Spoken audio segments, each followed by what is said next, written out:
আলহামদুলিল্লাহ, আল্লাহ তাআলা আমাদেরকে অন্তত এই রমজানটা পর্যন্ত পৌঁছে দিয়েছেন। আজকে প্রথম রমজান। এই মাসের গুরুত্ব সম্পর্কে আল্লাহ তাআলা কালামে হাকিমে বর্ণনা করছেন যে রমজান সেই মাস যেই মাসে আল্লাহ কোরআন নাজিল করেছেন। এই কোরআনটা কি? কোরআন হচ্ছে হেদায়া। হেদায়াকে হেদায়া হচ্ছে আপনি কোন পথ ধরে চলবেন, কোন কাজ করবেন, কোন কাজ করবে না, যে গাইড বুক এটা আপনাকে বলে দিবে, এটার নাম হচ্ছে হেদায়া। এই হেদায়াত আল্লাহ তাআলা যেদিন মানব সৃষ্টি করেছেন সেই দিন থেকেই দান করেছেন।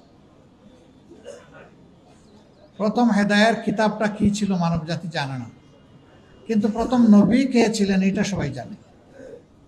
আল্লাহ তাআলা যাকে প্রথম মানুষ হিসেবে পয়দা করেছিলেন, হযরত আদম আলাইহিস সালাম, তিনি প্রথম মানুষ এবং প্রথম নবী। তাকে আল্লাহ তাআলা হেদায়েতের গ্রন্থ দিয়েছেন। এটা কালামে হাকিমে কোরআন শরীফে এটা আছে যে তার জন্য হেদায়েত দান করেছেন। পরে বলেছেন যারা এটা মানবে তারা মুক্তি পাবে, যারা মানবে না তারা শাস্তি পাবে। কিন্তু আল্লাহ তাআলা যখন আদম আলাইহিস সালামের সত্তা পয়দা করলেন, তখন সমস্ত ফেরেশতাদেরকে তলব করেছে। ওয়াইয ক্বালা রাব্বুকা লিল মালাইকাতি ইন্নী জাইলুন ফিল আরদি খলিফা। আল্লাহ আমাদেরকে স্মরণ করিয়ে দিয়ে বলেন তোমরা স্মরণ করো সেই সময়ের কথা যখন আল্লাহ তাআলা ফেরেশতাদেরকে তলব করলেন, একত্রিত করলেন, আর তাদের সামনে এলান দিলেন, ঘোষণা দিলেন যে দুনিয়ায় আমি আমার খলিফার জাত পয়দা করতে যাচ্ছি।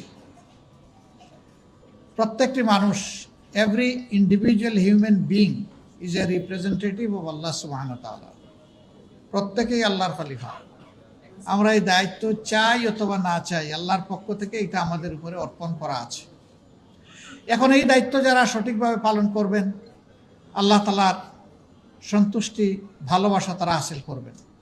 যারা এই দায়িত্ব পালন করতে পারবেন না, ব্যর্থতার জন্য তাদেরকে আল্লাহর মুখোমুখি হতে হবে। আল্লাহ তাআলা স্মরণ করিয়ে দিয়ে বলেছেন ইন্না ইলাইনা ইয়াবাহুম সুম্মা ইন্না আলাইনা হিসাবাহুম।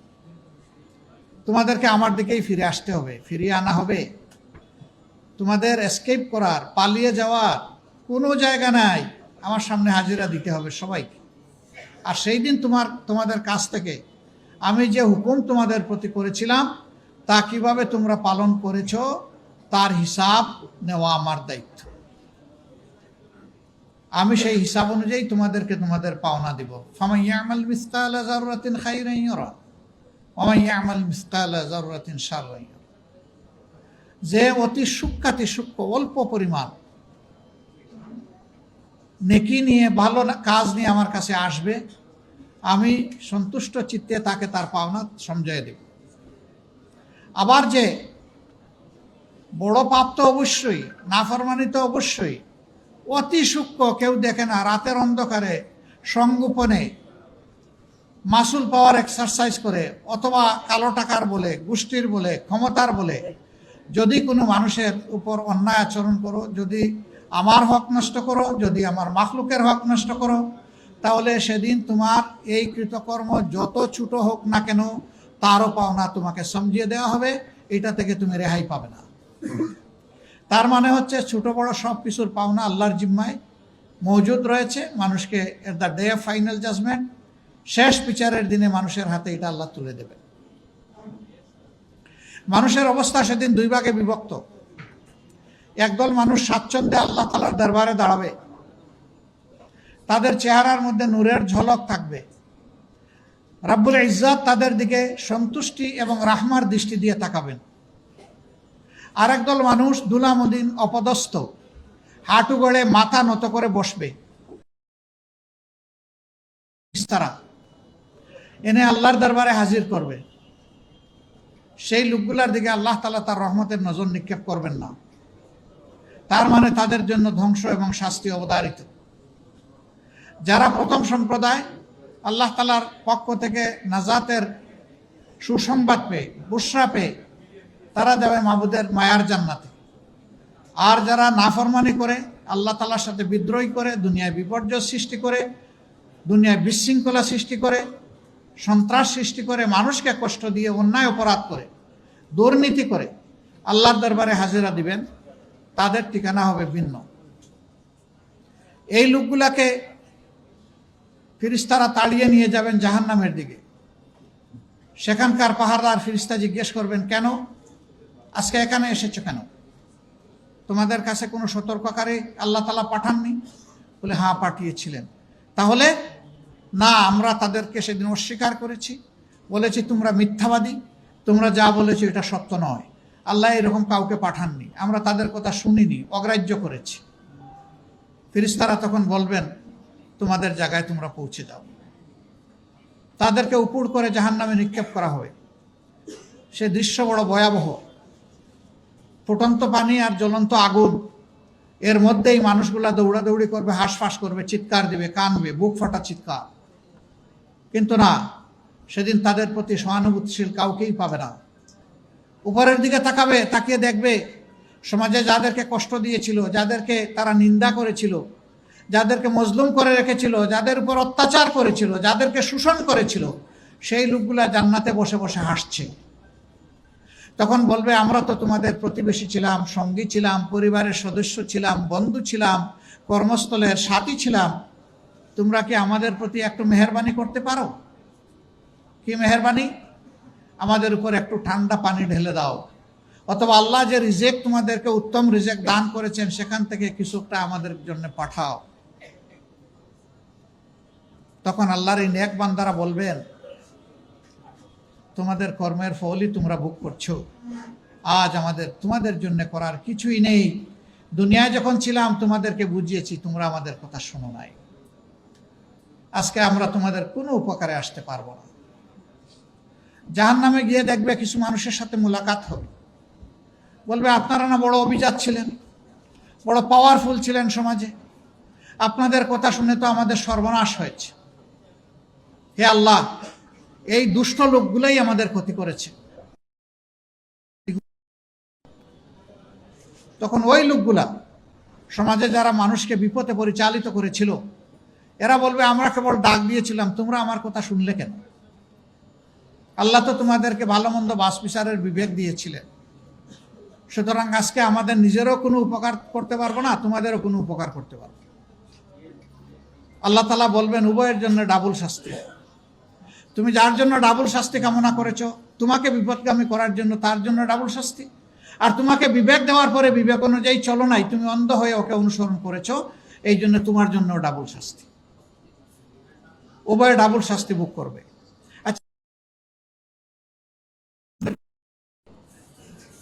কিন্তু এই মানুষগুলা যদি জাহান্নামের আগুন থেকে বেঁচে যায়, আমাদের কোনো ক্ষতি হবে? নিশ্চয়ই ক্ষতি হবে না। মহান আল্লাহ তাআলার দরবারে দোয়া করি, আল্লাহ যেন অন্তত আমাদের এই জমিন, এই ওয়াতন, এই দেশের সমস্ত মানুষগুলোকে তার নিয়ামত ভরা হেদায়েত দান করে, এবং তার অংশীদার যেন আল্লাহ আমাদেরকেও করেন, আমাদেরকেও যেন হেদায়েতের এই নিয়ামত থেকে আল্লাহ বঞ্চিত না করে। আল্লাহ তোমাদেরকে নির্দেশ দিচ্ছেন, হুকুম দিচ্ছেন, তোমরা মানুষের জন্য ন্যায় বিচার কায়েম করো এবং মানুষের প্রতি তোমরা সহানুভূতিশীল হও, সর্বোচ্চ সহানুভূতিশীল হও, ইহসান করো। ওই ইতাইজিল কুরবা, আর যারা তোমাদের আপনজন তাদের হক তাদেরকে দাও।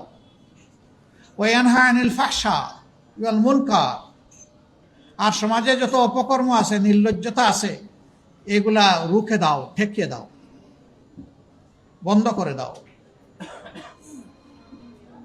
ওয়াল বাগ, বেশরমি যত কাজ আছে, বকিয়ে যাওয়ার যত ব্যাপার আছে, সেগুলা থেকে মানুষকে বুঝাইয়া তোমরা বিরত রাখো।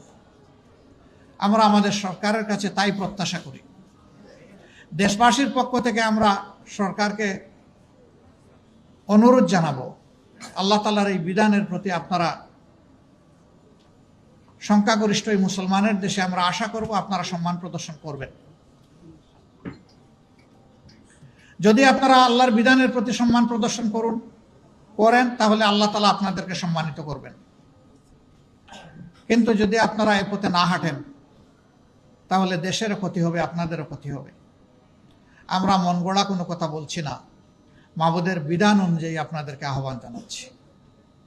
আমরা এই দেশকে ভালোবাসি, দেশের মানুষকে ভালোবাসি। আপনারা ওই দেশের নাগরিক, আমরা ওই দেশের নাগরিক। আমরা প্রত্যেকটি নাগরিককে সম্মান করার পক্ষে, ভালোবাসার পক্ষে। আসুন একটা ভালোবাসার পরিবেশ আমরা সমাজে সৃষ্টি করি। হিংসা হানাহানির দলীয় সংকীর্ণতার রাজনীতির গণ্ডি থেকে আমরা বের হয়ে আসি। আজকে পবিত্র এই রমজানের দিনে আমি আহ্বান জানাবো, শুধুমাত্র দলীয় পরিচিতির কারণে আল্লাহর একজন বান্দা কিংবা বান্দি যেন জুলুমের শিকারে পরিণত না হন। এটা যদি করা হয়, এটা হবে ইতিহাসকে অগ্রাহ্য, অমান্য, শ্রদ্ধা করার শামিল। অতীতে যারা যে যুগে যখন এটা করেছেন, তারা ঠিকমতোই আল্লাহ তাআলার পক্ষ থেকে পাওনাটা তারা বুঝে পেয়েছেন। আমরা আশা করব সরকার আল্লাহ তাআলার সন্তুষ্টভাজন কাজগুলা করবে। যে কাজে আল্লাহ তাআলা অসন্তুষ্ট হন সেই কাজ থেকে নিজেরা বিরত থাকবে এবং দেশবাসীকে রক্ষা করার তারা চেষ্টা করবেন। সম্মানিত সুধীমণ্ডলী এবং আইতামবৃন্দ, আমরা একটা দায়িত্বশীল দল হিসাবে আমরা আল্লাহ তাআলার কাছে দোয়া করি, আল্লাহ তাআলা যে কারণে এই রোজা আমাদেরকে উপহার দিয়েছেন তার সঠিক শিক্ষা এবং বারাকাতে যেন আমরা পাই এবং এদেশের মানুষ যেন পায়, সমস্ত রোজাদাররা যেন পায়। আল্লাহ তাআলা এই রোজা আমাদের জন্য ফরজ করেছেন। আমাদের পূর্বপুরুষদের উপরে, অন্য নবীগণের উপরে রোজা ফরজ ছিল, তাদের উম্মতের উপরে ফরজ ছিল। কেন? আল্লাহ তাআলা বলেছেন লাআল্লাকুম তাত্তাকুন। এক মাস এই রোজা অনুসরণ করার মাধ্যমে আশা করা যায় তোমরা আল্লাহকে ভয় করার জন্য তোমাদের দিলকে প্রস্তুত করবে, তোমরা আল্লাহকে ভয় করবে, এই নিয়ামতটা তোমরা হাসিল করবে।